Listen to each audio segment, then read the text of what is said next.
Bismillahirrahmanirrahim. Assalamualaikum warahmatullahi wabarakatuh. Anak-anakku siswa kelas 11 SMA Negeri 1 Purwantoro. Sebelumnya perkenalkan saya, nama saya Akhyarudin STHI, mengampu pelajaran agama Islam untuk kalian semuanya. Dan dalam kesempatan ini saya ingin menyampaikan sedikit saja poin penting dari kesimpulan bab tentang iman kepada kitab-kitab Allah. Anak-anakku yang saya cintai dan saya banggakan, yang pertama, kesimpulan daripada iman kepada kitab-kitab Allah Subhanahu wa Ta'ala. Yang pertama harus kita pegang adalah iman kepada kitab-kitab Allah adalah merupakan rukun iman yang ketiga, yang mana tentunya kalian sudah pernah pelajari baik di SD maupun di SMP. Rukun iman yang ketiga adalah iman kepada kitab-kitab Allah Subhanahu wa Ta'ala.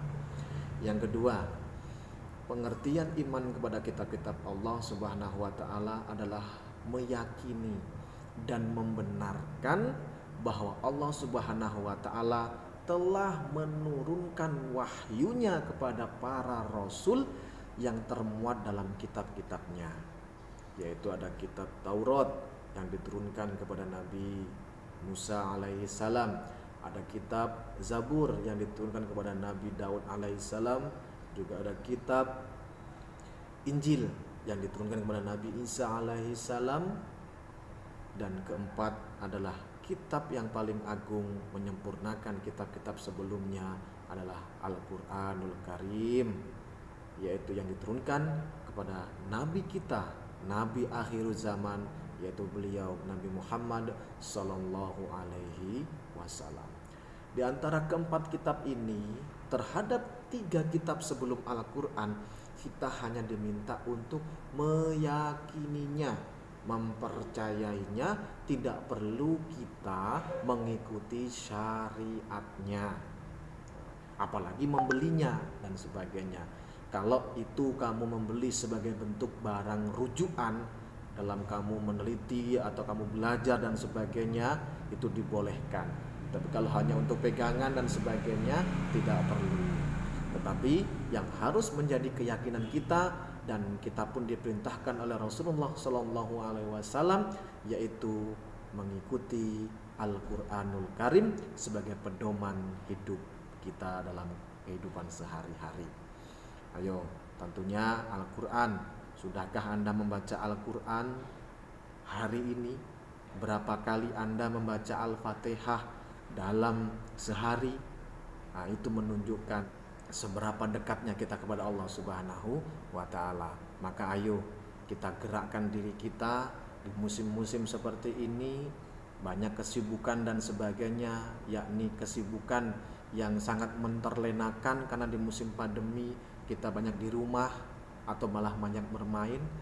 Nah, di sela-sela itulah akan dinilai ujiannya, seberapa dekatkah kita kepada Allah Subhanahu wa Ta'ala.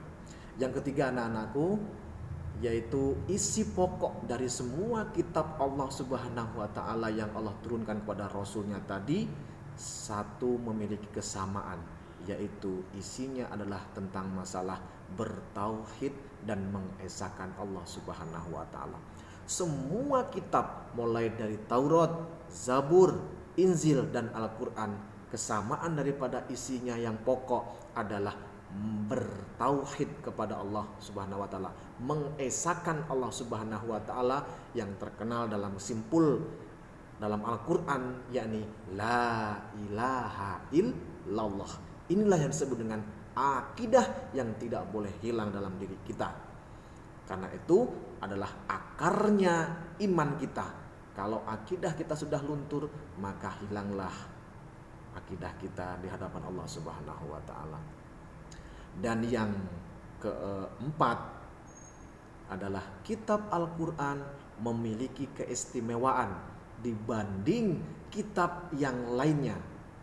Kenapa? Di antara keistimewaan itu adalah bahwa Al-Quran berlaku untuk seluruh umat manusia. Al-Quran terjamin juga pemeliharaannya sampai akhir zaman. Maka Al-Quran solihun likuli zaman. Al-Quran itu tetap baik sampai berbagai zaman apapun. Mulai zaman dulu sampai nanti zaman kita tidak tahu, Al-Quran tetap solih, tetap baik, terpelihara keasliannya. Dan juga keistimewaan tadi adalah Al-Quran itu berlaku untuk seluruh umat manusia, baik itu umatnya Nabi Musa, umatnya Nabi Daud, umatnya Nabi Isa alaihissalam. Mereka juga diperintahkan oleh Allah untuk memberlakukan Al-Quran sebagai kitab mereka setelah kitab-kitab terdahulu. Kenapa orang-orang yang terdahulu itu di dalam Al-Quran disebut dengan ahlul kitab? Karena mereka sebenarnya adalah orang-orang yang mengerti kitab. Maka disebut oleh Allah dalam Al-Quran disebut dengan ahlul kitab. Selanjutnya anak-anakku, yang terakhir, 5 kesimpulan daripada iman kepada kitab-kitab Allah adalah fungsi utama beriman kepada kitab-kitab Allah Subhanahu wa taala adalah sebagai pedoman bagi umat manusia untuk memperoleh kebahagiaan hidup di dunia dan di akhirat. Maka jadikanlah Al-Quran sebagai peganganmu, evaluasi diri sampai detik ini. Kita semuanya hari demi hari sering melakukan dosa, bulan demi bulan, baik dosa yang disengaja maupun tidak disadari. Tetapi Allah Maha Karim, Maha Rahim, tetap sayang sama kita. Sampai detik ini kita masih diberikan kesehatan. Coba kalau setelah ini kita diberi cobaan oleh Allah Subhanahu wa taala, entah itu apa, bagaimana, namun kenyataannya sampai sekarang kita masih diberikan kesehatan. Saya kira demikian. Wallahumma fiqila awaqit thoriq. Terima kasih. Assalamualaikum warahmatullahi wabarakatuh.